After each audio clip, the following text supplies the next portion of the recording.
Happy mother's day everyone.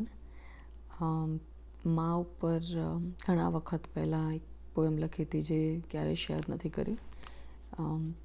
Thought maybe today is a good day to share it. So hope you all like it.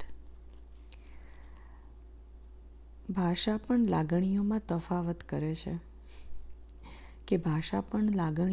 તફાવત કરે છે.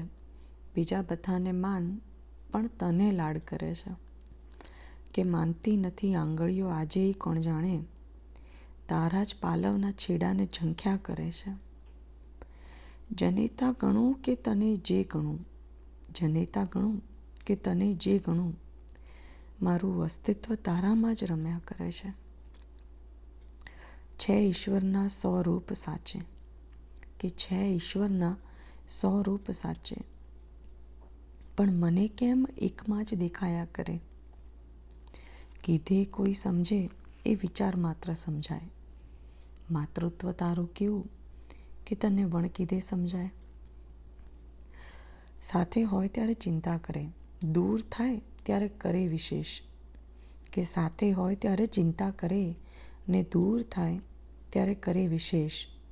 મારા વિચારોમાં જાણે પસાર કરે તારો આખો દિવસને શેષ.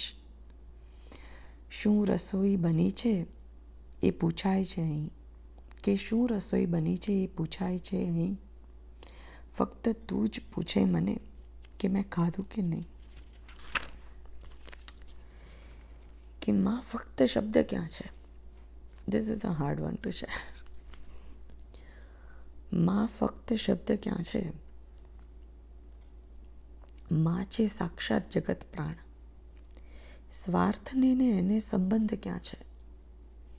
એનો જીવ માત્ર સંતાન. કે સમય જતાંય સમજાયું નહીં, તારું કરેલું ક્યાં દેખાય. પણ માં બની ખબર પડે કે કેટલા 20 થાય.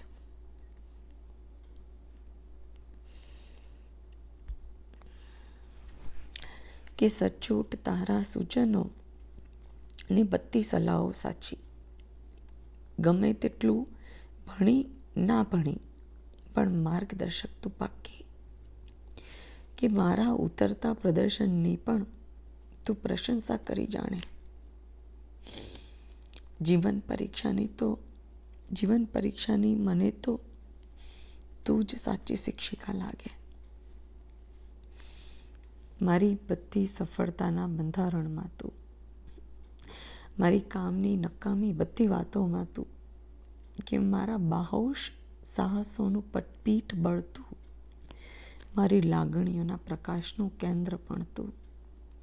મારી કરેલી ભૂલોને પહેલી ભૂલે તું. મારા દુઃખમાં મારાથી વધારે રડે તું. મારા નબળા પગલાં પર મારો આધાર તું. કે મારા બધા જ રહસ્યોની રાસદાર તું. સમગ્ર વિશ્વ સમાવી લે એવું દર્પણ તું. ને સમગ્ર શબ્દકોશ પણ ના સમાવી શકે એવું વર્ણન તું. Happy mother's day.